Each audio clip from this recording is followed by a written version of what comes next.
Ketua Menteri Sabah Tun Haji Muhammad Fuad Stephen terkorban di sini.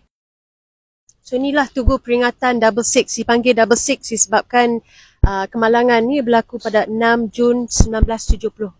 Ada beberapa pemimpin lah, termasuklah mantan Ketua Menteri Sabah yang terkorban di sini dan satu naas kapal terbang. Jadi ini satu memorial lah Tugu untuk memperingati semua yang terkorban. Sekarang ni saya sedih sebab mungkin kadang-kadang sejarah ni ramai kan yang dah terlupa.